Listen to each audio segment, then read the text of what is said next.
আমার বেনাম ওই সময় নবীজির ছোট্ট মেয়ে ফাতেমাতুজ জোহরা, ছোট্ট মানুষ, তিনি রোমের ভিতরে অবস্থান করছিলেন।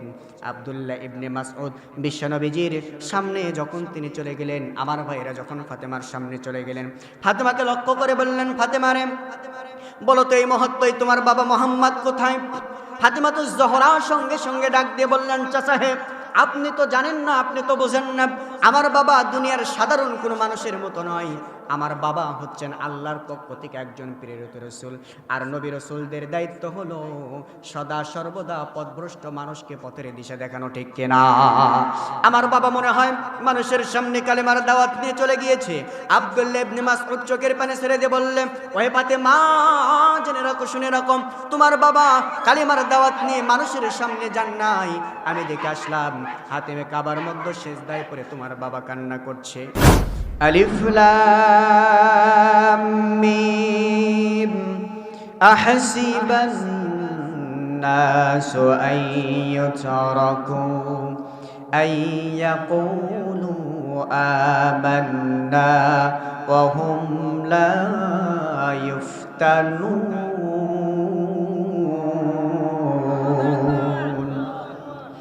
ওয়ালাকাদ ফাতান্নাল লাযীনা মিন قبلهم فليعلمن الله الذين صدقوا وليعلمن الكاذبين صدق الله المولانا العظيم آمنت بالله। আমার ভাইরা লক্ষ্য করুন, তেলাওয়াত হয়ে গিয়েছে 2 নম্বর সরল অনুবাদ।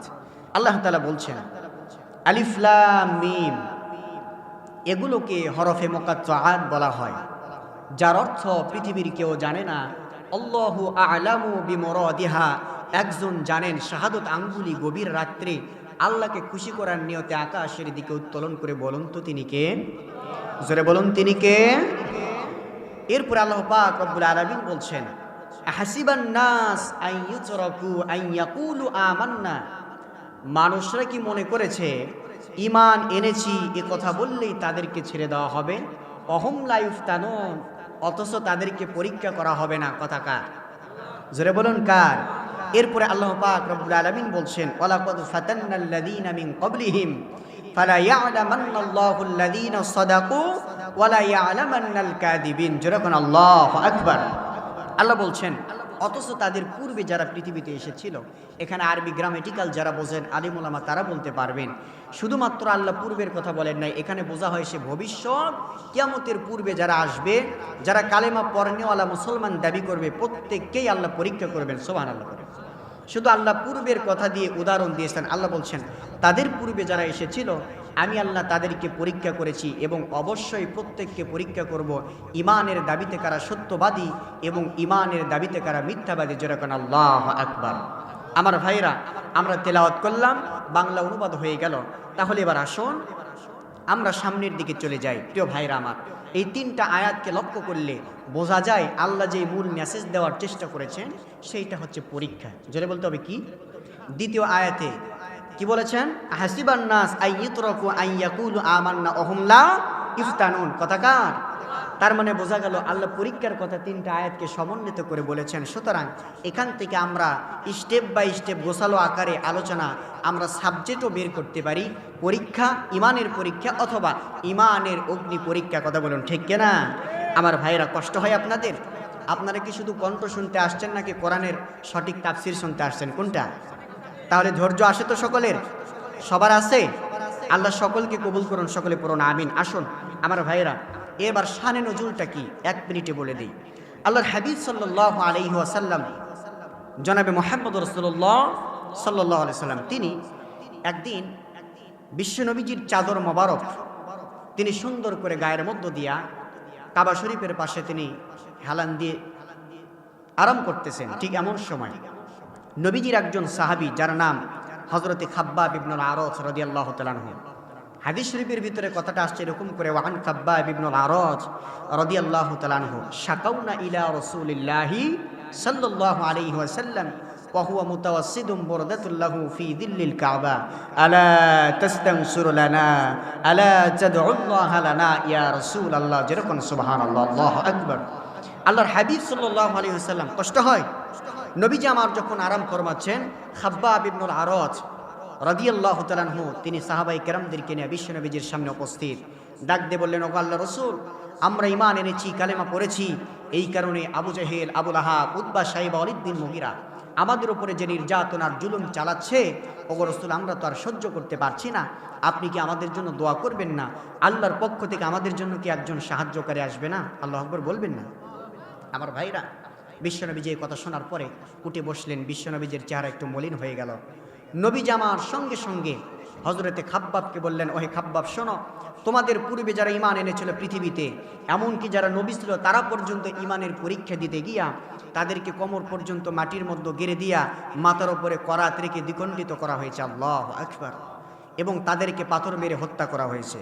আল্লাহর হাবিব এই কথা বললেন, পাশাপাশি বিশ্বনবীজি সঙ্গে সঙ্গে তাকে একটা আশার আলো দেখালেন। তিনি বললেন, ওহে খাব্বাব শোনো, অচিরেই হাজারা মাউদ থেকে সানা পর্যন্ত, সানা থেকে হাজারা মাউদ পর্যন্ত বণিকরা ব্যবসা করে তারা বাড়ি ফিরবে, সোয়ারিরা সোয়ার করে চলে যাবে, সুন্দরী মহিলাগুলো তাদের রূপ যৌবন নিয়ে সুন্দর করে রাস্তা অতিক্রম করবে, মানুষের কোনো ভয় কলিজার মধ্যে থাকবে না, একমাত্র আল্লাহর ভয় তাদের কলিজার মধ্যেই বিরাজ করবে, যেরকম আল্লাহু আকবার।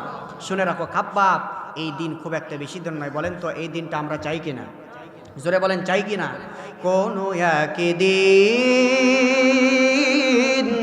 এদেশের আকাশে কালেমার পতাকা দুলবে, সেদিন সবাই খোদাই বিধান পে দুঃখ বেদনা ভুলবে। কোন একদিন সেদিন আর রবে না হাহাকার, অন্যায় জুলুম কদাচার, যেরকম আল্লাহু আকবার। সেদিন আর রবে না হাহাকার, অন্যায় জুলুম কদাচার, থাকবে না হাহাকার, দুর্নীতি কদাচার, সকলেই শান্তিতে থাকবে, সেদিন সবাই খোদাই বিধান পে দুঃখ বেদনা ভুলবে, যেরকম আল্লাহু আকবার। নবীজি আমার যখন এই কথা বললেন, কষ্ট হচ্ছে, ভালো লাগতেছে, আরো লাগবে ইনশাআল্লাহ। আমার ভাইরা আসুন, নবীজি আমার যখন এই কথা বললেন, ঠিক সেই সময় নবীজির কথার সঙ্গে, বিশ্ব নবীজির কথার সঙ্গে আল্লাহ তাআলার কাছে এত পছন্দনীয় হলো, আল্লাহ তাআলা ফেরেশতা জিবরাইলকে বলল, ফেরেশতা আর আরশে আজিমের মধ্যে থাকিস না, আমার রসুলের কাছে চলে যা, সূরাতুল আনকাবুত থেকে 3টা আয়াত আমার রসুলকে এই মুহূর্তে হাদিয়া দিলাম, যেরকম সুবহানাল্লাহ। যে আয়াতের ভিতরে আল্লাহ পরীক্ষার কথা বলেছেন, কিসের কথা? আমার প্রিয় মুসলমান ভাইরা আমার, গভীর মনোযোগ দিয়ে কথাগুলো শ্রবণ করবেন। আল্লাহর নবী, বিশ্ব নবী মুহাম্মদুর রাসূলুল্লাহ সাল্লাল্লাহু আলাইহি ওয়াসাল্লাম এই পৃথিবীর জমিনে আগমন করার পূর্বে 1,24,000 মতান্তরে 2,24,000 নবী এবং রাসূলকে আল্লাহ পৃথিবীর জমিনে প্রেরণ করেছেন। সত্য না মিথ্যা? আওয়াজ তুলে সবাইকে বলতে হবে, সত্য না মিথ্যা? এই নবীদেরকে আল্লাহ রাব্বুল আলামিন পৃথিবীর জমিনে কেন পাঠায় দিলেন? আর নবী রাসূলদের দায়িত্ব কি ছিল, তাদের মিশন কি ছিল? আমার ভাইরা, একটাই মাত্র তাদের মিশন ছিল, তাদের দায়িত্ব ছিল এই সমাজে তাগুদি সমাজটাকে হটায়া আল্লাহর একত্ববাদের দিনের দাওয়াত দেওয়া। জোরে কোন ঠিক কিনা? প্রিয় মুসলমান ভাইরা আমার, আমাদের আলোচনার সাবজেক্ট যেহেতু ঈমানের অগ্নি পরীক্ষা, লক্ষ্য রাখবেন। এবার আসুন আমার ভাইরা, এই বিষয়টাকে সামনে রেখে আপনাদেরকে একটু ইসলামের ইতিহাসের দিকে নিয়ে যাই। আপনারা মনে করবেন আমরা ঈমান আনয়ন করেছি, কালেমা পড়েছি, তার মানে হয়তো আমাদেরকেই শুধু ঈমানের অগ্নি পরীক্ষা দিতে হবে, বিষয়টা কিন্তু তা নয়। আমার প্রিয় মুসলমান ভাইরা আমার, নবীদের জীবন ইতিহাসের দিকে তাকান। নবীরা নবী হওয়ার পরেও ইমানের অগ্নি পরীক্ষা দিয়েছেন। প্রিয় মুসলমান ভাইরা আমার, নবীদের মধ্যে একজন নবীর কথা এই মুহূর্তে আমার স্মরণ হয়ে গেল। আল্লাহর নবী হযরতে আইয়ুব আলাইহিস সালাতু ওয়াস সালাম, তিনি অসুস্থতার মাধ্যম দিয়ে ইমানের অগ্নি পরীক্ষা দিয়েছেন। ইউনূস আলাইহিস সালাতু ওয়াস সালাম, তিনিও কিন্তু মাছের পেটের মাধ্যম দিয়ে ইমানের পরীক্ষা দিয়েছেন। কথা বলতে হবে ঠিক কিনা? প্রিয় মুসলমান ভাইরা আমার, গভীরভাবে মনোযোগ দেন। আল্লাহর নবী হযরতে নূহ আলাইহিস সালাতু ওয়াস সালামের জীবন ইতিহাসের দিকে তাকান। নূহ আলাইহিস সালাতু ওয়াস সালাম এক নয় দুই নয়, প্রায় 900 বছর থেকে নিয়ে 950 বছরের মতো কালিমার দাওয়াত দিয়েছেন। এরপরে কেবলমাত্র 80 জন ফলোয়ার পেয়েছেন, দাওয়াত গ্রহণ করাইতে পেরেছেন। অধিকাংশ মানুষগুলো নূহ আলাইহিস সালাতু ওয়াস সালাম যখন দাওয়াত দিতেন, মানুষগুলো তার দাওয়াত এড়িয়ে চলার চেষ্টা করত। এমনও কোরআনুল কারীমের ভিতরে ঘটনা আসছে আমার ভাইরা। নূহ আলাইহিস সালাতু ওয়াস সালাম যখন তিনি মানুষের সামনে দাওয়াত দিতেন, মানুষগুলো 2টা আঙ্গুল তার কানের মধ্যে দিত, যেরকম নাউজুবিল্লাহ। নূহ আলাইহিস সালাতু ওয়াস সালামকে পিটিয়ে মারতে মারতে আধা মরা করে ওই পাহাড়ের পাদদেশের ভিতরে রেখে আসা হতো। কিন্তু আল্লাহর নবী যখন সুস্থ হয়ে যেতেন, সেন্স পাওয়ার পরে আবারও দাওয়াতি মিশন নিয়ে সমাজের মধ্যে ঝাঁপায়া পড়তে। প্রিয় মুসলমান ভাইয়ের আমার, গভীর মনোযোগ দেন। এর ধারাবাহিকতায় আপনি যদি আল্লাহর খলিল হযরতে ইব্রাহিম আলাইহিস সালাতু ওয়াস সালামের দিকে তাকান, তাহলে বুঝতে পারবেন। জবান খুলে বলবেন, জাতির পিতার নাম কি? একটু আওয়াজ করে সবাই সাক্ষী দেন, জাতির পিতার নাম কি? মিল্লাত আবিকুম ইব্রাহিম হুয়া সাম্মাকুমুল মুসলিমিন। আল্লাহ রাব্বুল আলামিন ইব্রাহিম আলাইহিস সালাতু ওয়াস সালামকে অনেক পরীক্ষা তিনি করেছেন, ইমানের অগ্নি পরীক্ষা নিয়েছেন। প্রত্যেকটা পরীক্ষার ভিতরে আল্লাহর খলিল ইব্রাহিম যখন উত্তীর্ণ হয়েছেন, আল্লাহ এমন খুশি হয়েছেন, কিয়ামত পর্যন্ত উম্মতে মুহাম্মাদীদের জাতির পিতা আল্লাহ তাকে বানিয়ে দিয়েছেন। ঠিক কিনা? প্রিয় মুসলমান ভাইয়ের আমার, এমনকি আপনার আমার কলিজার টুকরা নবী বিশ্ব নবী মুহাম্মদুর রাসূলুল্লাহ সাল্লাল্লাহু আলাইহি ওয়াসাল্লাম পর্যন্ত ইমানের অগ্নি পরীক্ষা দিয়েছেন। আহারে নবী আমার কত ইমানের অগ্নি পরীক্ষা দিয়েছেন, সাহাবীরা পর্যন্ত দিয়েছেন। ও নন্দীগ্রাম বগুড়ার মুসলমান, আপনাদের বিবেকের কাছে প্রশ্ন করতে চাই ভাইরা, জবান খুলে বলবেন, জান্নাতের আশা সকলের আছে না নাই? জোরে বলতে হবে, আছে না নাই?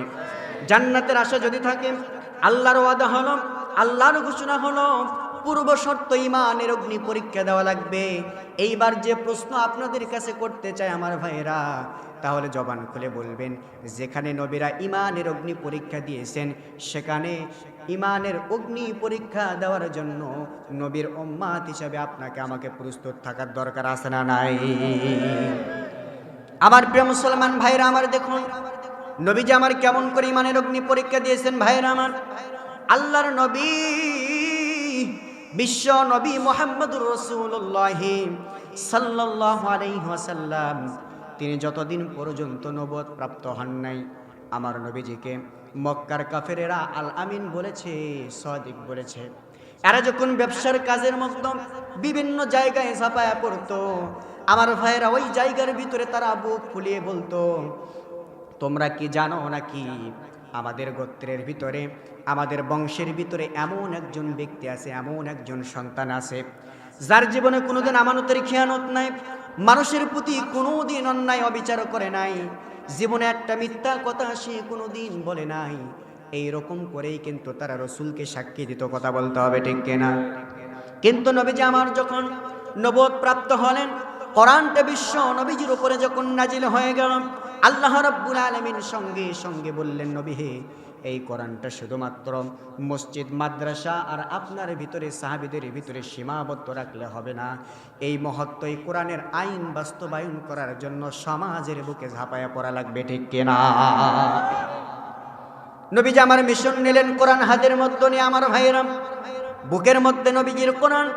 আল্লাহর নবী বিশ্ব নবী সর্বপ্রথম আবু জাহেলের কাছে চলে গেলেন। তার কারণ হলো জবান খুলে বলবেন তো, বাহিরে দাওয়াত দেওয়ার পূর্বে পরিবারের মধ্যে দাওয়াত দেওয়ার দরকার আছে না নাই? সবাই জবান খুলে বলেন আছে না নাই? নবীজি আমার চিন্তা করলেন, আমি বাহিরের মানুষকে আগেই কেন দাওয়াত দিব? আমার পরিবারকে দাওয়াত দিতে হবে। আমার বাবা পৃথিবীর জমিন থেকে বিদায় নিয়ে চলে গিয়েছে। আহারে, নবীজি আমার জন্মের পূর্বে তার পিতাকে হারায় ফেলেছে। নবীজি চিন্তা করলেন, বাবার পরে তো চাচার স্থান রয়ে যায়। আমার নবীজি টার্গেট নিলেন, আমার চাচা শুধুমাত্র চাচা নয়, আমার চাচা হলো কাফেরদের লিডার, ঠিক কেনা? নবীজি আমার মিশন শুরু করলেন। আবু জেহেলের কাছে চলে গেলেন, কালেমার দাওয়াত যখন দিলেন, বিশ্ব নবী বললেন, চাচা হে, আপনারা 360টি যেই মূর্তিগুলোকে আপনার খোদা বলে দাবি করেন, মূর্তির পূজা করেন, জেনে রাখুন ওই মূর্তিগুলো সত্য নয়, মিথ্যা। ওই মূর্তিরও একজন সৃষ্টিকর্তা, তিনি কে? আমার নবীজি আল্লাহর পরিচয় দিতে গিয়া সঙ্গে সঙ্গে তিনি বললেন, আমার সঙ্গে পড়ুন, আশহাদু আল্লা ইলাহা ইল্লাল্লাহু ওয়াহদাহু লা শারীকা লাহু ওয়া আশহাদু আন্না মুহাম্মাদান আবদুহু ওয়া রাসূলুহু। যেরকম সুবহানাল্লাহ। নবীজি আমার যখন কালেমার দাওয়াত দিয়েছেন, আমার ভাইরা, আপনি আমি কালেমা তেলাওয়াত করি কিন্তু কালেমার অর্থ বুঝি না। কিন্তু আমার ভাইরা, আরবের বুকে নবীজি যখন কালেমার দাওয়াত দিয়েছেন, আরাবিয়ানরা কিন্তু কোরআনের অর্থগুলো ভালো বোঝে, ঠিক কিনা? লক্ষ্য করে দেখবেন, যারা হাজী সাহেব আছেন, আপনারা সাক্ষী দিবেন, হেরেম শরীফের ভিতরে, কাবা শরীফের ভিতরে, কাবা শরীফের ইমাম যখন কোরআন তেলাওয়াত করে, আমার ভাইয়েরা অর্থ বোঝার কারণে, গভীরতা থাকার কারণে তেলাওয়াত করতে করতে ইমাম সাহেব পর্যন্ত কান্না করে দেয়। আল্লাহু আকবার।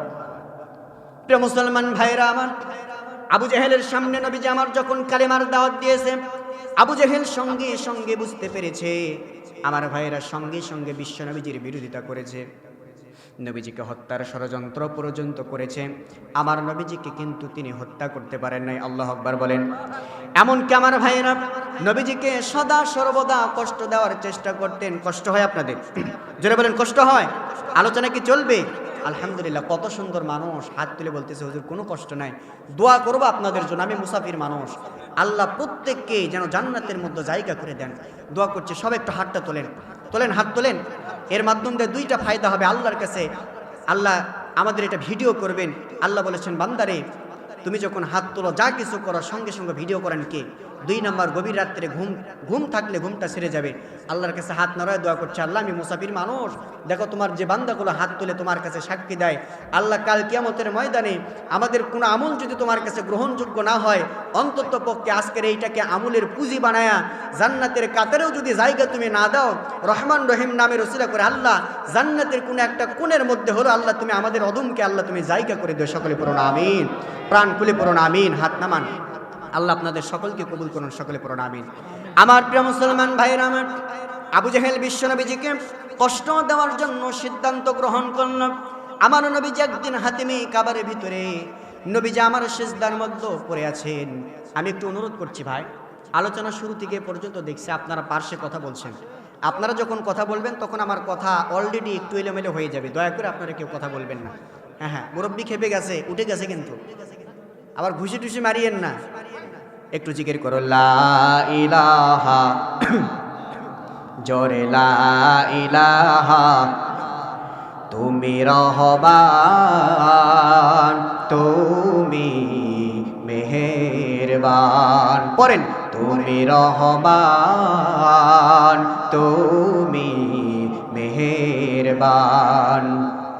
অন্ধ গাহে না শুধু তোমারি গুণগান, বোঝেও বোঝে না তব শান। তুমি রহমান, সবাই তুমি মেহেরবান, তুমি রহমান, তুমি মেহেরবান। কখনো তোমাকে যদি ভুলি, হিদায়েতের আলো জেলে নিও কাছে তুলি। আল্লাহু আকবার।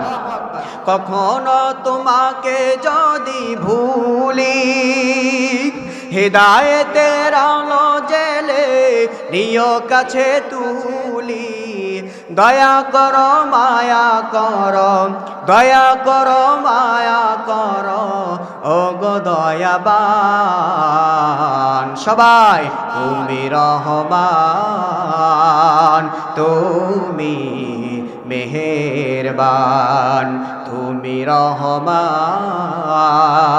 তুমি মেহেরবান। লা ইলাহা, জোরে লা ইলাহা, লা ইলাহা ইল্লাল্লাহু মুহাম্মাদুর রাসূলুল্লাহ সাল্লাল্লাহু। আমার ভাইরা, কোরআনের কথাগুলো শুনতে কি কষ্ট হচ্ছে আপনাদের? আমার ভাইরা, এই কোরআনের কথাগুলো আমাদের শ্রবণ করার দরকার আছে না নাই? কোরআন জানা, কোরআন বোঝা, আমল করা, এটাই তো দুনিয়াতে আমাদের দায়িত্ব, ঠিক না? আজকে আমরা কোরআন বুঝি না। অনেকে বলে হুজুর ব্যবসা করি, চাকরি করি, কত কি করি, আমার ব্যবসার মতো লস, কত কি হয়ে যায় হুজুর। আমি বলি ভাই, আপনি কোরআন বোঝেন নাই, কোরআন শ্রবণ করতে পারেন নাই। কেমন করে ব্যবসা করলে লাভ হবে, কি হবে, ক্ষতিগ্রস্ত হবেন নাকি লাভবান হবেন, সব কথা কোরআনে আসে না নাই? আহারে, এইটা আপনি আমি বুঝি না, কিন্তু ইহুদিরা পর্যন্ত বুঝেছে। যেরকম আল্লাহু আকবার। একদিন মাঝখানে একটা কথা বলি, ভালো লাগবে। দেখেন কোরআনে নাই কি, একটু লক্ষ্য করেন। খলিফাতুল মুসলিমিন হযরত ওমর ফারুক রাদিয়াল্লাহু তাআলার জামানায় একজন খ্রিস্টান পাদ্রী তার কিছু অনুসারীদেরকে নিয়ে তিনি ওমরের কাছে চলে আসছেন। আঙ্গুল তুলে বলছেন, ওমর, তুমি এক আল্লাহর দাওয়াত দাও, আর বিশ্বনবীজিকে আদর্শবান হিসেবে মানো, আর কোরআনের কথা বলো। কোরআন নাকি সত্য, তার আদর্শ সত্য, আল্লাহ সত্য। তোমার কাছে 4টা প্রশ্ন করব, কোরআন থেকে, ইসলামের ইতিহাস থেকে 4টা প্রশ্নের অ্যান্সার যদি দিতে পারো, বুঝবো ইসলাম ধর্ম সত্য। সাক্ষী দিলাম তোমাকে, জানো, আমরা সবাই মিলে তোমার হাতে হাত রেখে কালেমা পড়ে মুসলমান হয়ে ঘরে ফিরবো। সুবহানাল্লাহ। আর যদি 4টা প্রশ্নের অ্যান্সার না দিতে পারো, কিয়ামত পর্যন্ত মুসলমানদেরকে ভুয়া বলে স্লোগান দেবো, যেরকম নাউজুবিল্লাহ। বলেন তো, কোরআনের মধ্যে সব প্রশ্ন আছে না নাই? উত্তর আছে না নাই? আমার প্রিয় মুসলমান ভাইরা আমার, খলিফাতুল মুসলিমিন হযরত ওমর ফারুক সঙ্গে সঙ্গে মুস্কি হাসি দিয়া ওই খ্রিস্টান পাদ্রীকে লক্ষ্য করে বললেন, খ্রিস্টান পাদ্রী রে, জেনে রাখো, শুনে রাখো, মুসলমানদের কোরআন কিন্তু দুর্বল নয়। এই কোরআনের ভিতরে এমন কোনো প্রশ্ন পৃথিবীর জমিনে নাই যে প্রশ্নের উত্তর আমার আল্লাহ কোরআনের মধ্যে দেয় নাই। সুতরাং হে পাদ্রী, শোনো, কি 4টা প্রশ্ন করতে চাও, এক এক করে করো। আমার ভাইরা, সঙ্গে সঙ্গে খ্রিস্টান পাদ্রী নাম্বার 1 এক নাম্বার প্রশ্ন করে বলছেন, ওমর রে, নাম্বার 1 এক নাম্বার প্রশ্ন হলো, বলে দাও, বলে দাও, কোরআন থেকে এবং ইসলামের ইতিহাস থেকে বলে দাও, এই পৃথিবীর জমিনে এমন কোন জায়গা রয়েছে যেই জায়গার ভিতরে পৃথিবীর ইতিহাসে আজ পর্যন্ত সূর্যের আলো কেবল মাত্র একবার পড়েছে, কিয়ামত সংগঠিত হয়ে যাবে, দ্বিতীয়বারের মতো সেই জায়গায় কোনোদিন আলো দিবে না। নাম্বার 2 2 নাম্বার প্রশ্ন হলো, এই পৃথিবীর জমিনে এমন কোন 2 ভাই, যেই 2জন ভাই একই সঙ্গে একই টাইমে একই বাড়িতে জন্মগ্রহণ করেছে, সম্পর্কের ক্ষেত্রে তারা হলো 2জন আপন ভাই, একই দিনে একই সময় একই বাড়িতে একই জায়গাতে তাদের মৃত্যু হয়েছে, অথচ ইতিহাস প্রমাণ করে দিয়ে বলছে একজন ভাই অপর ভাইয়ের থেকে 1 নয় 2 নয় 100 বছরের বড়। ওহে ওমর, শোনো, নাম্বার 3 নাম্বার প্রশ্ন হলো, এই পৃথিবীর জমিনে এমন কোন জেলখানা, এমন কোন কয়েদখানা রয়েছে যে কয়েদখানার ভিতরে, যে কয়েদি কয়েদখানার ভিতরে অবস্থান করে লম্বা সময় পর্যন্ত তাকে থাকতে হয়। এই লম্বা সময় পর্যন্ত থাকার মধ্যখান দিয়া বাহির থেকে আলো, বাতাস অথবা খাবারের কোনো ব্যবস্থা থাকে না। আমার ভাইয়েরা রে, খ্রিস্টান পাদ্রী বলছে, এই লম্বা সময় পার করার পরেও ইতিহাস বলছে ওই ব্যক্তি পৃথিবীর জমিনে জীবিত অবস্থায় দীর্ঘদিন জীবিত থাকে। নাম্বার 4 4 নাম্বার প্রশ্ন হলো, এই পৃথিবীর জমিনে এমন কোন কবর রয়েছিল যেই কবরস্থ ব্যক্তিকে নিয়ে 1 নয় 2 নয় 40 দিন পর্যন্ত ভ্রমণ করেছে, আর 40 দিন ভ্রমণ করার পরে ওই কবরস্থ ব্যক্তিকে আবার পৃথিবীর জমিনে পাঠিয়ে দিয়েছিল। এই পৃথিবীর জমিনে আসার পরে ওই ব্যক্তিটি লম্বা সময় পর্যন্ত জীবিত ছিল। এরপরে আবারও আল্লাহর ডাকে সাড়া দিয়া আল্লাহর কাছে চলে গিয়েছে, ওমর রে, এই 4টা প্রশ্নের উত্তর তুমি যদি আমাদের কাছে দিতে পারো, সাক্ষী দিলাম আমি এবং আমার দল সহ তোমার হাতে কালেমা পড়ে মুসলমান হয়ে যাব। সুবহানাল্লাহ। বলুন তো, এই 4টা প্রশ্ন কি সহজ? আমাদের মধ্যে কারা কারা 4টা প্রশ্নের উত্তর জানেন? একটু হাত তোলেন তো দেখি। তোলেন হাত তোলেন। কেউ আছেন? তাহলে বলেন তো, 4টা প্রশ্নের উত্তর আমাদের জানার দরকার আছে না নাই? খলিফাতুল মুসলিমিন বলতেছেন যে খ্রিস্টান পাদ্রী 4টা প্রশ্ন মুসকে হাসি দিয়ে বললেন যে 4টা প্রশ্নের উত্তর কি আমাকেই দেওয়া লাগবে? বলে হ্যাঁ। উনি তখন বলছেন যে আমি যদি 4টা প্রশ্নের উত্তর না দিয়া, আমার পাশে দেখো আব্দুল্লাহ ইবনে আব্বাস ছোট্ট মানুষ বসে আছে, সে যদি উত্তরটা দেয় কেমন হয়? খ্রিস্টান পাদ্রী চোখ তো ছানা বড় হয়ে গেছে, বলতেছে কি এই 4টা প্রশ্নের উত্তর আমি পাদ্রী, তার কারণ পাদ্রীরা কিন্তু অনেক শিক্ষিত হয়, ঠিক কিনা? জোরে বলতে হবে, ঠিক কিনা? আজও আমাদের সমাজে তাকায় দেখবেন, যারা অধিকাংশ কোরআনের বিরুদ্ধে আচরণ করে, টকশোতে বসে বিভিন্ন জায়গায় মাইক ধরে ইসলাম নিয়ে, কোরআন নিয়ে কটূক্তি করে, এদেরকে আল্লাহ পর্যাপ্ত জ্ঞান দিয়েছে, কিন্তু জ্ঞান থাকার পরেও মনুষ্যত্ববোধ বিক্রি করে অমানুষের খাতে তারা নাম লিখিয়েছে। জোরে বলতে হবে মুসলমান, ঠিক কিনা? আমার ভাইরা, খ্রিস্টান পাদ্রী অত্যন্ত শিক্ষিত মানুষ, সে মনে মনে চিন্তা করছে এই প্রশ্নের উত্তর তো কেবলমাত্র আমি জানি, আমার দলেরও কেউ জানে না, আর ওমর জানে কিনা সেটাই তো যাচাই করার জন্য আসছি। আর ওমর নাকি বলছে মুসলমানদের ভিতরে ছোট্ট একটা বাচ্চা তার উত্তর দেবে। আল্লাহু আকবার কোন। আমার ভাইরা, আব্দুল্লাহ ইবনে আব্বাস তো এমন একজন ব্যক্তি, ছোট্ট মানুষ। সূরাতুন নাসরের তাফসিরের মধ্যে আমি পড়েছি। ভাই কোনো সমস্যা? জোরে বলেন সমস্যা? তাহলে লক্ষ্য করেন আমার দিকে। এতগুলো মানুষ আপনারা বসে আছেন, আমি তো ভাবছিলাম যে লোকজন পাবো কিনা। আলহামদুলিল্লাহ পরিপূর্ণ প্যান্ডেল প্রায় ভরেই গিয়েছে। আশা করছি আরো সকলেই চলে আসবে যারা বাইরে আছে ইনশাআল্লাহ। আপনারা শ্রবণ করবেন আর কিছু সময় করবেন তো ইনশাআল্লাহ। আমার ভাইরা, আব্দুল্লাহ ইবনে আব্বাস দেখেন, আমরা যে জুমার দিনে ইমাম সাহেব যখন সানি কুতবা তেলাওয়াত করে তখন 4টা সাহাবীর কথা আসে, আবু বকর, ওমর, ওসমান, আলী। 4 সাহাবী কিন্তু 4 দিক থেকে পারদর্শী। নাম্বার 1, 1 নাম্বার হযরতে আবু বকর, তিনি হচ্ছেন কমলতার দিক থেকে সর্বশ্রেষ্ঠ, ঠিক না? ওমর ফারুক, তিনি হচ্ছেন রাগান্বিত মানুষ, তার মতো রাগান্বিত মানুষ আর কেউ ছিল না। নাম্বার 3 নাম্বার হচ্ছে আবু বকর, ওমর, ওসমান, দানের ক্ষেত্রে ওসমানের থেকে কেউ সামনে বাড়াইতে পারত। Number 4 number Ali. আলী হচ্ছেন বীরত্বের দিক থেকে ইসলাম বিজয়ের জন্য হাতে তরোয়াল ধরা যেমন ফরজ, এই ফরজের দিকে আলী ছিলেন এক ধাপ অন্যান্য সাহাবীদের থেকে এক ধাপ এগিয়ে। সুবহানাল্লাহ বলেন। সুতরাং এই ধারাবাহিকতা আপনাদেরকে কেন বিষয়টা বোঝালাম দেখেন, ওই যে পূর্বের কথা বললাম, হযরত আব্দুল্লাহ ইবনে আব্বাস তো এমন একজন ব্যক্তি, ছোট্ট মানুষ হলেও, যাকে বলা হয় রঈসুল মুফাসসিরিন। তার মানে হলো যতগুলো মুফাসসির কিয়ামত পর্যন্ত আসবে সকলের মাথার তাজ যিনি, তিনি কে? আব্দুল্লাহ ইবনে আব্বাস। ইনি হচ্ছেন কোরআনের তাফসীর করতেন। আরেকজন হচ্ছেন রঈসুল মুহাদ্দিসিন, যেনার নাম হচ্ছে হযরত আবু হুরায়রা রাদিয়াল্লাহু তাআলা আনহু। হাদিস নিয়ে তিনি গবেষণা করতেন। সুবহানাল্লাহ পড়বেন না? তো আব্দুল্লাহ ইবনে আব্বাসের কথা যখন বলছে, খ্রিস্টান পাদ্রী অবাক হয়ে গেছে, কিরে বড় মানুষ আমরা যেখানে ফেল মারি সেখানে ছোট্ট মানুষটাকে 4টা প্রশ্নের উত্তর দেবে, বলেন তো অবাক হওয়ার বিষয় কিনা? তাহলে এই 4টা প্রশ্নের উত্তর আমাদেরও জানার দরকার আছে না নাই? সবাই জানবেন তো ইনশাআল্লাহ। আল্লাহ কবুল করুন, সকলে পড়ুন আমিন। 4টা প্রশ্নের উত্তর দেব, সেই সঙ্গে যুবক যারা বসে আছে একটা যুবক উঠবে না।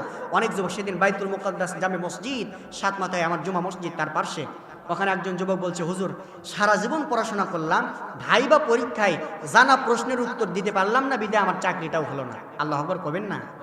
আমি সেই সমস্ত যুবকদেরকে লক্ষ্য করে বলবো, যুবক তুমি পরীক্ষায় দাও, সারা রাত পড়ো, প্রশ্ন উত্তর দিতে পারো না, তোমার জন্য এমন একটা আমল করব, আল্লাহর কসম করে বলছি, আল্লাহর উপরে ভরসা করেই বলছি, যেহেতু কোরআনের আয়াত, কোরআনের দলিল, তুমি যদি সেই আমলটা করে যদি পরীক্ষায় যাও, ইনশাআল্লাহ সহজ প্রশ্ন কখনো ভুলে যাবে না ইনশাআল্লাহ। মা বোন যারা পর্দার আড়ালে বসে আছেন, অনেকের বাচ্চা হয় না, বিভিন্ন জায়গায় চলে যান, আমি আপনাদেরকে এমন একটা আমলের কথা বলবো, যে আমলটা যদি নিয়মিত করতে পারেন আর বিশ্বাস রাখেন, দৃঢ় বিশ্বাস, ইনশাআল্লাহ আপনার ঘরে সন্তান যিনি দিবেন তিনি কে? এরপরে মুরব্বী যারা বসে আছেন তাদের জন্য একটা আমল দেবো, আল্লাহ কবুল করুন, সকলে পড়ুন আমিন। সবাই থাকবেন তো ইনশাআল্লাহ? আমার ভাইরা আসুন, যেখানে ছিলাম সেখানে নিয়ে যাই। আমার প্রিয় মুসলমান ভাইরা আমার, তাহলে বলুন তো নবীরা ইমানের অগ্নি পরীক্ষা দিয়েছেন কি দেন নাই? আমার নবীজি আপনাদের স্মরণ আছে কিনা ভুলে গেছে জানি না, আবার একটু টাচ দেই। বুকে কোরআনের আইন চাইলেন, সমাজটা যখন কোরআন দিয়ে পরিবর্তন করতে চাইলেন, আবু জাহেল বিশ্ব নবীজির বিপক্ষে দারুণ্য দোয়ার ভিতরে ষড়যন্ত্র করা আরম্ভ করল। বিশ্ব নবীজিকে হত্যার ষড়যন্ত্র পর্যন্ত করেছিল, কিন্তু আল্লাহ বিশ্ব নবীর কোনো, আমার ভাইয়েরা রে, আবু জেহেলের ষড়যন্ত্র সাকসেসফুল তিনি হতে দেন নাই। আল্লাহর নবীজিকে আবু জেহেল যখন হত্যা করতে পারল না, নবীজিকে আমার বারবার কষ্ট দেওয়ার জন্য চেষ্টা করলো। একদিনের ঘটনা আমার ভাইয়েরা রে, দেখুন নবীরা কেমন করে ইমানের অগ্নি পরীক্ষা দিয়েছেন। নবীজি আমার হাতিমে কাবার মধ্যে সেজদায় পড়ে আল্লাহর দরবারে দোয়া করেছেন, আল্লাহ তুমি তো আমাকে নবী হিসেবে পাঠিয়েছ, আর আমার উপরে তোমার রিসালাতের দায়িত্ব দিয়েছ। আল্লাহ, মানুষের সামনে যখন নবুয়তের দায়িত্ব নিয়ে চলে যায়, মানুষগুলো আমার কথা শ্রবণ করে না, মানুষগুলো আমার কথা শ্রবণ না করে এড়িয়ে এড়িয়ে চলে। আল্লাহ তোমার দরবারে দোয়া করছে, আল্লাহ তুমি এই মানুষদের প্রতি নারাজ হইও না, আল্লাহ তুমি তাদের জন্য হেদায়েতের রাস্তা সহজ করে দাও। সুবহানাল্লাহ। প্রিয় মুসলমান ভাইরা আমার, তার কারণ হলো নবী আমার এমন নবী, সারা জীবন তিনি কষ্ট সহ্য করেছেন।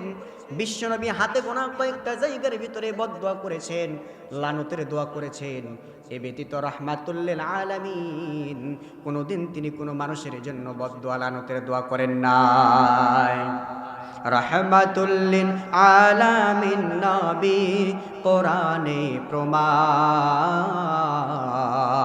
আশিক বিনে কে বুঝিবে আমার দয়াল নবীর শান, আশিক বিনে কে বুঝিবে আমার দয়াল নবীর শান। যেরকম মারহাবা। নবীজি আমার হাতিমে কাবার মধ্যে সেজদায় পড়ে চোখের পানি ছেড়ে দিয়া যখন কান্না করছেন, এমন তো অবস্থায় আবু জাহেল হাতিমে কাবার পাশ দিয়ে চলে যাচ্ছেন। আমার ভাইয়েরা রে, নবীজির কান্না তার কানের মধ্যে ভেসে আসলো। নবীজির কান্না শোনার পরে হাতিমে কাবার নিকটবর্তী আবু জাহেল যখন হয়ে গেলেন, এমন তো অবস্থায় লক্ষ্য করে দেখলেন নবীজি আমার সেজদায় পড়ে আছেন। আবু জাহেল টার্গেট করলেন, এই মুহূর্তে আব্দুল্লাহর পুত্র মুহাম্মদকে কষ্ট দেওয়া যাক, এই টার্গেট করে বিশ্ব নবীজির নিকটবর্তী হয়ে গেলেন। সেখান থেকে ব্যাগ হয়ে বাড়ির মধ্যে রওনা করলেন। মক্কার বড় বড় যুবকদেরকে তিনি ডাকলেন। এই যুবকদেরকে ডাকার পরে ডাক দিয়ে বলছেন, যুবকরা, আমি তোমাদের লিডার আবু জেহেল বললাম, এই মুহূর্তে হাতিমে কাবার কাছে তোমরা চলে যাবে। আমার ভাতিজা মুহাম্মদ সেজদায় পড়ে কান্না করছে। তোমাদের বললাম আব্দুল্লাহর পুত্র মুহাম্মদ আমার ভাতিজার কাঁধের উপরে মরা উটের নারী ভুঁড়িগুলো চাপায় দাও। যেরকম নাউজুবিল্লাহ। ওই দিন সমস্ত যুবকগুলো এক বাক্যে আবু জাহেলকে ডাক দিয়ে বলল, হে আবু জাহেল লিডার, শুনুন, আপনি আপনার জীবন দশায় যতগুলো হুকুম করেছেন, প্রত্যেকটা হুকুম কিন্তু আমরা মাথা পেতে মেনে নিয়েছি, আপনার কথা মোতাবেক চলার চেষ্টা করেছি। কিন্তু আজকে যেই প্রশ্ন, যেই হুকুম আপনি আমাদেরকে করেছেন, এইটা আমরা কেউ মানতে পারবো না। তার কারণ হলো আমরা আমাদের জীবন দশায় আরবের বুকে গভীরভাবে লক্ষ্য করে দেখেছি, আব্দুল্লাহর পুত্র মুহাম্মাদের মতো ভালো মানুষ আর দ্বিতীয়টা কেউ হয় না। সুতরাং নিরপরাধ মানুষের উপরে, কাদের উপরে কেন পচা উটের নারী বুড়িগুলো আমরা চাপায় দেব? যুবকরা যখন এই কথা বললেন, সঙ্গে সঙ্গে আবু জাহেল চিন্তা করলো, এইরকম করে যুবকদেরকে বাগে আনা যাবে না, যুবকদেরকে এইরকম করে আমার আয়ত্তের মধ্যে আনা যাবে না। তাফসীর কারকরা বলছেন, ইতিহাসবিদগণ তারা বলছেন, সঙ্গে সঙ্গে আবু জাহেল রুমের মধ্যে প্রবেশ করলেন, আর রুম থেকে বের হওয়ার পরে কিছু স্বর্ণ মুদ্রা দিরহাম বের করলেন। এই টাকা পয়সাগুলা, এই স্বর্ণ মুদ্রাগুলা যখন যুবকদের হাতের মধ্যে উঠায় দিয়েছেন, ও মুসলমান জবান খুলে বলবেন, নন্দীগ্রামের মুসলমান, বগুড়ার মুসলমান জবান খুলে বলবেন, টাকা পয়সা হাতের পাওয়ার পরে অনেক মানুষ কিন্তু নিজের মনুষ্যত্ব বিক্রি করে দিয়া অমানুষের খাতায় নাম লেখা আছে না নাই? যেই যুবকগুলো কিছুক্ষণ পূর্বে আল্লাহর নবী সম্পর্কে সার্টিফিকেট দিল, এই যুবকগুলো টাকা পয়সা হাতের মধ্যে পাওয়ার পরে, স্বর্ণ মুদ্রাগুলো হাতের মধ্যে পাওয়ার পরে মুসকে হাসি দিয়ে আবু জাহেলকে বলছেন, লিডার, আপনার কোনো টেনশন করা লাগবে না, প্রয়োজনে 24 ঘন্টায় 2000 ছাত্র মারবো, ঠিক কিনা? ডাক দিয়ে বলছে, আপনার কোনো টেনশন করা লাগবে না, এই মুহূর্তে আমরা চলে যাচ্ছি, আব্দুল্লাহর পুত্র মুহাম্মদকে সর্বরকমের কষ্ট দিব। যেরকম নাউজুবিল্লাহ। আমার প্রিয় মুসলমান ভাইরা আমার, জবান খুলে বলবেন, আমার নবী কি কোনোদিন কারো পাকা ধানের মধ্যে মই দিয়েছেন? কাউকে গালি দিয়েছেন? কারো প্রতি কি অন্যায় করেছেন? নবীজি আমার অন্যায় করেন নাই। কোরআনের দাওয়াত দেওয়ায় তার অপরাধ ছিল। আমাদের দেশের মধ্যে এই কোরআনের মঞ্চে বসে, এই চেয়ারের মধ্যে বসার পরে একজন ব্যক্তির কথা না বললে হক আদায় হয় না, যিনি এক নয় দুই নয় সুদীর্ঘ 50টি বছর কোরআন বুকে নিয়া, এক নয় দুই নয় ভাইরা আমার, বিভিন্ন রাষ্ট্রের ভিতরে তিনি কোরআনের কথা বলেছেন। শেষ প্রান্তে বৃদ্ধ বয়সে জালিমের চার দেওয়ালের মধ্যে বন্দী হয়া এক নয় দুই নয় 13 বছর ইমানের অগ্নি পরীক্ষা দিয়ে শহীদ হওয়া লেগেছে, ঠিক কিনা? নবীজির অপরাধ ছিল কোরআন প্রচার করা। আল্লামার দিকে তাকাই দেখুন, আল্লামা দেলোয়ার হুসাইন সাইদি রাহিমাহুল্লাহর কোনো অপরাধ ছিল না, তার কোনো দোষ ত্রুটি ছিল না। একটাই মাত্র অপরাধ ছিল, আমার ভাইরা, বিশ্ব নবীজির মতো মানুষের সামনে কোরআনের প্রচার করা। নবীজি আমার সেজদার মধ্যে পড়ে আসেন। সব যুবকগুলো মাশওয়ারা করতেছে, চিন্তা করতেছে। পরামর্শ করার পরে একজন যুবককে পাইলাম। যুবককে পাওয়ার পরে ডাক দিয়ে বলছেন, যুবক রে, তোমার বাড়ির মধ্যে আমরা যতটুকুন জানি কয়েকদিনের মৃত পচা উটের নারী ভুঁড়ি তোমার বাড়ির মধ্যে আছে। এইবার সেই যুবকের বাড়িতে যাওয়া হলো। পচা উটের নারী ভুঁড়িগুলো সংগ্রহ করার পরে হাতিমে কাবার নিকটবর্তী যখন হয়ে গেলেন, সে অবস্থাতেও নবীজি আমার সেজদায় পড়ে কান্না করছেন। তার কারণ হলো, আপনারা অবশ্যই জানেন, পৃথিবীর ইতিহাসে সব থেকে বেশি লম্বা রুকু এবং সেজদা যিনি করতেন তিনি হচ্ছেন কলিজার টুকরা রাসূলুল্লাহ। নবীজি আমার সেজদায় পড়ে আছেন, লম্বা সেজদায়। যুবকগুলো হাতিমে কাবার মধ্যে প্রবেশ করে হাসি ঠাট্টা তামাশা করতে করতে মরা উটের নারী বুড়িগুলো নবীজির কাঁধের উপরে উঠায় দিয়েছে। আমার নবীজির কাঁধের উপরে যখন উঠায় দিয়েছে, নবীজি আমার সঙ্গে সঙ্গে তার পুরা শরীরটা খিঁচুনি দিয়ে ওঠা আরম্ভ করেছে। নবীজি আমার ছোট্ট বাচ্চার মতো কান্না আরম্ভ করলেন হাউমাউ করে। আমার নবীজি বিপদগ্রস্ত অবস্থায়, এমন তো অবস্থায় সব যুবকগুলো বাইরে চলে গেল। দূরে দাঁড়ায় নবীজির কষ্ট দেখতেছে আর হাসি তামাশা করতেছে। এমন তো অবস্থায় ইসলামের ইতিহাসের ভিতরে আসছে, নবীজির একজন সাহাবী যার নাম হলো আব্দুল্লাহ ইবনে মাসউদ। আব্দুল্লাহ ইবনে মাসউদ ওই সময়ও তিনি ইসলাম গ্রহণ করে মুসলমান হন নাই। দূরে দাঁড়ায় বিশ্ব নবীজির কাঁধের উপরে যুবকগুলো পচা উটের নারী বুড়ে চড়ায় দিয়েছে, আর ওই যুবকগুলো দূরে দাঁড়ায় হাসি তামাশা করতেছে। আব্দুল্লাহ ইবনে মাসউদ তিনিও দূরে আড়ালের মধ্য থেকে দৃশ্যগুলো দেখতেছেন, আর মনে মনে তার কলিজাগুলো ফেটে যাচ্ছে। তিনি চিন্তা করতেছেন, আহারে, আব্দুল্লাহর পুত্র মুহাম্মাদের মতো ভালো মানুষ আর কেউ হয় না। তার প্রতি এই অবিচার করা হয়, মেনে নেওয়া যায় না। একবার তার পাটা তিনি সামনের দিকে আগায় দেন, আবার তিনি তার পাটা পিছন দিকে নিয়ে আসেন, আবার তিনি সামনে নিয়ে যান, পিছনে নিয়ে আসেন। তার পিছনে কারণ হলো, আমার ভাইরা, তিনি চিন্তা করছেন সরাসরি ডাইরেক্ট যদি আমি মুহাম্মদকে বিপদগ্রস্ত অবস্থায় বিপদ থেকে মুক্ত করার জন্য সামনে পা রাখি, পরবর্তীতে আবু জেহেলের সাঙ্গপাঙ্গ আমাকে টার্গেট করে ফেলবে, ঠিক কিনা? কিন্তু তার কলিজা ফেটে যাচ্ছে। আমার ভাইরা, একটা বারের জন্য চিন্তা করুন, সূরাতুল মাইদার 12 নম্বর আয়াতের মাঝখানের তাফসীর নিজে যখন পড়েছি, তাফসীরকারক প্রাসঙ্গিক কথার মধ্যে নিয়ে এসেছেন। আমার ভাইরা, তিনি বলছেন, আমার নবীজিকে আল্লাহ এত পরিমাপ ভালোবাসতেন যে নবীজিকে ওসিলা করে আল্লাহ আসমান সাজিয়েছেন, জমিন সাজিয়েছেন, সবকিছু সাজিয়েছেন।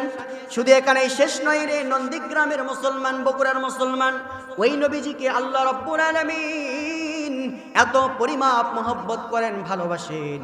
আমার ভাইরা, তাফসীর কারক বলছেন, বিশ্ব নবীজিকে সৃষ্টির পরে তার শরীরের মধ্যে মশা মাছি পর্যন্ত পড়া আমার আল্লাহ হারাম ঘোষণা করেছে। প্রিয় মুসলমান ভাইরা আমার, আপনি আমি তো নবীজিকে দেখি নাই, নবীজির চেহারাটা কত সুন্দর ছিল, অবাক হয়ে যাবেন। আমার ভাইরা, যারা হাজী সাহেব আছেন, কয়েকদিন আগের ঘটনা, একজন হাজী সাহেব ডাক দিয়ে বলছেন, মাহফিলের মধ্যে আমার বয়ানটা শোনার পরে মুসাফা যখন করছিলাম, এমন তো অবস্থায় চোখের পানি ছেড়ে দিয়ে বলছেন, হুজুর, আমার বড় আশা আকাঙ্ক্ষা ছিল মদিনার বুকে যাব। আমাদের আশা আছে না নাই? জোরে বলেন, আশা আছে না নাই? আল্লাহ তাআলা তোমার দরবারে গহীন রাত্রে দোয়া করলাম, জীবনের তরে একবার হলেও আল্লাহ তুমি জিয়ারতে মক্কা মদিনা নসিব করো। জোরে বলুন আমিন। মুরব্বী ডাক দিয়ে বলছেন, হুজুর বড় আশা ছিল মদিনা শরীফের মধ্যে যাব। মদিনার বুকে যখন চলে গেলাম, নবীজির রওজার পাশে যখন দাঁড়াইলাম, আর নিজেকে সামলাইতে পারলাম না হুজুর। ওই সময় নিজে অজান্তে দুই চোখ থেকে পানিগুলো বেয়ে বেয়ে পড়ে গেল। আর হৃদয় শুধু বারবার বলছিল, নবীজির রওজা দেখতে চাই, আজকে তো আসলাম। ওই সময় হৃদয়টা বলতেছিল, আহারে আমার জন্মটা যদি এই সময় না হইয়া রসুলের জামানায় যদি আমার জন্ম হতো, জীবনটা ধন্য হতো। ঠিক কিনা? জন্ম আমার নবীর যোগে হলে কেমন হতো, জন্ম আমার নবীর যুগে হলে কেমন হতো। দু নয়নে রসুল পাক, দু নয়নে রসুল পাক দেখিলে কেমন হতো, জন্ম আমার নবীর যুগে হলে কেমন হতো, জন্ম আমার নবীর যুগে হলে কেমন হতো। যেরকম মারহাবা। প্রিয় মুসলমান ভাইরা আমার, নবীজির পুরা শরীর যখন খিঁচুনি দিয়ে উঠেছে, আল্লাহর নবী বিশ্ব নবী মুহাম্মদুর রাসূলুল্লাহ সাল্লাল্লাহু আলাইহি ওয়াসাল্লাম ছোট্ট বাচ্চার মতো যখন কান্না আরম্ভ করলেন, যুবকরা হাসতে হাসতে বাড়ির মধ্যে রওনা করলো। এমন তো অবস্থায় আব্দুল্লাহ ইবনে মাসউদ চিন্তা করল, আমি যেতে পারবো না। আমি যদি চলে যাই, কাফেররা আমার উপরে প্রেসার দিবে, কাফেররা আমাকে টার্গেট করবে। তিনি একটা দৌড় মেরে চলে গেলেন বিশ্বনবীজির রুমের দিকে। আমার ভাইরা, ওই সময় নবীজির ছোট্ট মেয়ে ফাতেমাতুজ জোহরা, ছোট্ট মানুষ, তিনি রুমের ভিতরে অবস্থান করছিলেন। আব্দুল্লাহ ইবনে মাসউদ বিশ্বনবীজির সামনে যখন তিনি চলে গেলেন, আমার ভাইরা যখন ফাতেমার সামনে চলে গেলেন, ফাতেমাকে লক্ষ্য করে বললেন, ফাতেমা রে, বলো তো এই মুহূর্তে তোমার বাবা মোহাম্মদ কোথায়? ফাতেমাতুজ জোহরা সঙ্গে সঙ্গে ডাক দিয়ে বললেন, চাচা হে, আপনি তো জানেন না, আপনি তো বোঝেন না, আমার বাবা দুনিয়ার সাধারণ কোনো মানুষের মতো নয়। আমার বাবা হচ্ছেন আল্লাহর পক্ষ থেকে একজন প্রেরিত রাসূল। আর নবী রাসূলদের দায়িত্ব হলো সদা সর্বদা পথভ্রষ্ট মানুষকে পথের দিশা দেখানো। ঠিক কিনা? আমার বাবা মনে হয় মানুষের সামনে কালেমার দাওয়াত নিয়ে চলে গিয়েছে। আব্দুল্লাহ ইবনে মাসউদ চোখের পানি ছেড়ে দিয়ে বললেন, ওহে ফাতেমা, জেনে রাখো, শুনে রাখো, তোমার বাবা কালেমার দাওয়াত নিয়ে মানুষের সামনে যান নাই, আমি দেখে আসলাম হাতেমে কাবার মধ্যে সেজদায় পড়ে তোমার বাবা কান্না করছে। এমন তো অবস্থায় আবু জেহেলের নির্দেশ ক্রমে, আবু জেহেলের নেতৃত্বে মক্কার যুবকগুলো তোমার বাবার কাঁধের উপরে মরা উটের নাড়িগুলো চাপায় দিয়েছে। ফাতেমারে, আমি অনেক চেষ্টা করলাম, কিন্তু ওখানে কাফের বেঈমানগুলো দাঁড়ানো ছিল, আমি যেতে পারি নাই। তোমার কাছে চলে আসছি ফাতেমারে, আর একটা সেকেন্ড দেরি করিস না, এই মুহূর্তেই চলে যা, হাতিমে কাবার দিকে চলে যা। মা ফাতেমাতুজ জোহরা বাবার কষ্টের কথা যখন শুনলেন, সঙ্গে সঙ্গে তিনি দৌড় মারলেন। আমার ভাইরা যারা বসে আছেন, আপনারা সাক্ষী দিবেন, জবান খুলে বলবেন, সন্তান বাবার কষ্টের কথা শুনলে কি স্থির থাকতে পারবে? জোরে বলেন, পারবে। আর গভীরভাবে লক্ষ্য করে দেখবেন, মা বোন যারা পর্দার আড়ালে আছেন তাদেরকে লক্ষ্য করে বলি, মা আপনারা অনেকেই মাহফিল শেষে, এই তো কয়েকদিন পূর্বে আমার জুমা মসজিদে আমি যখন নামাজ পড়ে কেবলমাত্র আমার ভাইয়ের এসিআই কোম্পানির পাশে আমার জুমা মসজিদ, যখন সেখানে দাঁড়ায় গেলাম, চারতলা থেকে একজন মা পর্দার হালতে চলে আসলেন, আমাকে ডাক দিয়ে বলছেন, হুজুর আমার জন্য দোয়া করুন। অনেকবার চেষ্টা করেছি, ছেলে সন্তানের জন্য আশা করেছি, আল্লাহ সন্তান দিয়েছেন কিন্তু ছেলে সন্তান দেন নাই, বারবার মেয়ে সন্তান দিয়েছেন। মন খারাপ করে বসলেন। আমার ভাইরা রে, এইরকম মা বোন আমাদের সমাজেও অগণিত আছে না নাই? জোরে বলেন, আছে না নাই? আমি সেই সমস্ত মা বোনদেরকে লক্ষ্য করে বলি, মা, ও মা, কর্তৃপক্ষ কি ঘুম পারে? একটা ওয়াজ যখন লাইনে ওঠে, সেই সময় যদি কোনো কারণে ওয়াজটা এলোমেলো হয়, ওই ওয়াজ তোলা যায়? বলেন তো। তিনবার হলো আপনার চিল্লা চিল্লি করলেন, ভাই একটু কষ্ট করে হলো এই মেহমানদেরকে অন্তত দূরে করে দেন। একটু আমার দিকে তাকান প্রিয় মুসলমান ভাইয়েরা আমার, কষ্ট হয় আপনাদের? জোরে বলেন, কষ্ট হয়? সবাই একটু হাত তুলে একটা তাকবীর দেন, হাত তোলেন, লিল্লাহি তাকবীর, লিল্লাহি তাকবীর। আমার প্রিয় মুসলমান ভাইয়ের আমার হাত নামান। আমার ভাইরা লক্ষ্য করে দেখবেন, যেই জিনিসটা আপনাদেরকে বোঝানোর চেষ্টা করলাম এটাও কিন্তু একটা ওয়াজ, একটা মেসেজ। লক্ষ্য করবেন, যারা মেয়ে সন্তান হওয়ার পরে মন খারাপ করেন তাদের জন্য আমার এই ওয়াজ। আমার ভাইয়েরা গভীরভাবে লক্ষ্য করবেন, আপনার ঘরে যদি আল্লাহ একটা সন্তান, ছেলে সন্তান দান করে, মনোযোগ দেন, আবার আপনার ঘরের মধ্যে যদি ছোট্ট একটা মেয়ে সন্তান আপনাকে আল্লাহ দান করে থাকেন, আপনি নিজে আমার ওয়াজটা প্র্যাকটিক্যাল পরীক্ষা করবেন।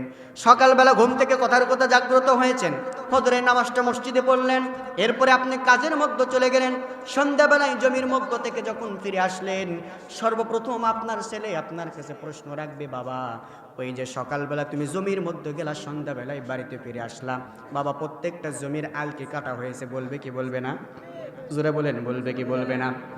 কিন্তু আমার ভাইয়েরা, আমার কথা আপনারা যাচাই করে দেখবেন, ওই সময় আপনার করে যদি আল্লাহ ছোট্ট কোনো মেয়ে সন্তান দান করে থাকেন, লক্ষ্য করে দেখবেন সন্ধ্যাবেলায় মেয়েটা আপনার কাছে চলে আসবে, সর্বপ্রথম ডাক দিয়ে বলবে, বাবা সারাটা দিন তোমার মুখটা দেখি নাই, তোমার মুখের মধ্যে ময়লা লেগে আছে, নিজের শরীরের পোশাক দিয়ে সুন্দর করে মুছে দেবে, এরপরে বাবার যত্ন নেবে, পানি নিয়ে এসে দেবে। আমার ভাইয়ের এবার জবান খুলে বলবেন, আমার কথা সত্য না মিথ্যা? জবান খুলে বলবেন সত্য না মিথ্যা। তার মানে এখান থেকে প্রমাণ হলো, তার মানে হলো মেয়েদের ক্ষেত্রে বাবার প্রতি ভালোবাসা কম হয় না বেশি হয়? ফাতেমাতুজ জোহরা দৌড় মারলেন বাবার কষ্টের কথা শোনার পরে। আর স্থির থাকতে যখন তিনি পারলেন না, হাতিমে কাবার নিকটবর্তী যখন তিনি হয়ে গেলেন, হাতিমে কাবার নিকটবর্তী হওয়ার পরে তিনি লক্ষ্য করে দেখলেন, সত্যই তাই, যুবকগুলো বিশ্ব নবীজির কাঁধের উপরে মোরা উটের নাড়ি বুড়িগুলো চাপায় দিয়েছে। নবী আমার ইতিমের মতো আহারে, নবীজির বাবা ইন্তেকাল করেছে, মা তো জন্মের পর বিদায় নিয়ে চলে গিয়েছে। আমার ইতিম নবীকে যখন কষ্ট দেওয়া হয়, নবীজির কাঁধের উপরে মরা উটের নাড়ি বুড়ি, নবীজি আমার থরথর করে কাঁপতেছে, সহ্য করতে পারে না। ফাতেমাতুজ জোহরা দেখার পরে দৌড় মারলেন, আল্লাহর নবীর কাঁধের উপরে থাকা মরা উটের নাড়ি বুড়ি তিনি সরানোর জন্য অনেক চেষ্টা করলেন, কিন্তু সরাইতে পারলেন না, দুইটা কোষে হাত দিয়ে সরাইতে পারলেন না। এমন তো অবস্থায় আমার ভাইরা রে, আল্লাহ রাব্বুল আলামিন আরশ আজিমের মধ্যে ফেরেশতা জিবরাইলকে ডাক দেয়, কই ফেরেশতা জিবরাইল জমিনের দিকে তাকায় দেখ, যেই রসুলকে সৃষ্টি না করলে আমি আল্লাহ কিছুই সৃষ্টি করতাম না, ওই রসুলের শরীরের মধ্যে মশামাছি পর্যন্ত পড়া হারাম করে দিয়েছি। সেই রসুল কালেমার দাওয়াত দেওয়ার কারণে ইমানের অগ্নি শরীর পরীক্ষা স্বরূপ নবীজির কাদের ওপরে কাফের বেঈমানগুলো মরা উটের নারী ঘুরে চাপায় দিয়েছে। ফাতেমা সরানোর চেষ্টা করছে, কিন্তু সরাইতে পারছে না। আমি আল্লাহ তোকে অর্ডার দিলাম, এই মুহূর্তে চলে যা, ফাতেমার দুইটা কোষে হাতের সঙ্গে তোরা হাতটা লাগায় দে, আমি আল্লাহ মুহূর্তের ভিতরে আমার হাবিবকে বিপদ মুক্ত করতে চাই। সুবহানাল্লাহ। আমার প্রিয় মুসলমান ভাইয়েরা, আমার অনেক লম্বা ঘটনা, আমি আপনাদেরকে বোঝাচ্ছি ইমানের অগ্নি পরীক্ষা। প্রিয় মুসলমান ভাইয়েরা আমার, গভীর মনোযোগ দেবেন। একটা সাবজেক্টের ভিতরে বোঝার মতো অনেকগুলো সামাজিক বিষয় রয়েছে, যেইগুলো দৈনন্দিন বিষয় আমাদের জীবনে লাগবে। গভীর মনোযোগ দেবেন আমার প্রিয় মুসলমান ভাইয়েরা আমার। ফেরেশতা জিবরাইল বিশ্ব নবীজির সামনে চলে আসলেন।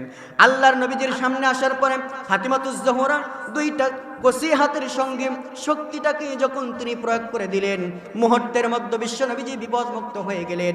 আমার নবীজি বসে বসে কান্না করছেন। ফাতেমাতুজ জোহরা তার কোসে হাত দিয়ে নবীজির চোখের সেই পানিগুলো তিনি ঝরায় ফেলে দিচ্ছেন। আমার ভাইরা মোসায়া যখন দিচ্ছেন, এমন তো অবস্থায় ফাতেমা প্রশ্ন করলেন, বাবা আপনি মানুষের ভালোর জন্য মানুষের দ্বারে দ্বারে নিজের পরে আপনি দাওয়াতি কাজ করেন, কিন্তু মানুষগুলো আপনার দাওয়াত গ্রহণ করে না। খবরদার খবরদার বাবা, আপনি আগামীকাল থেকে আর মানুষের সামনে যাবেন না।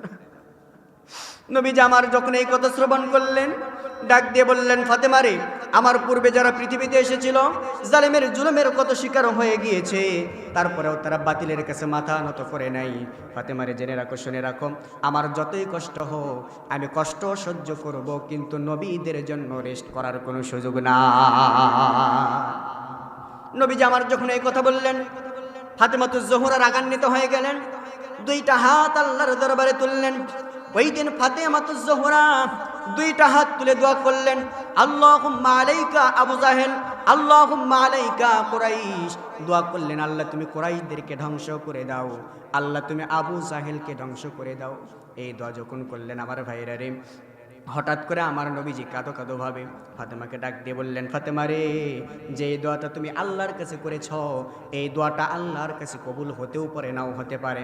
আবার যদিও কবুল হয়, লং টাইম সময় লাগতে পারে।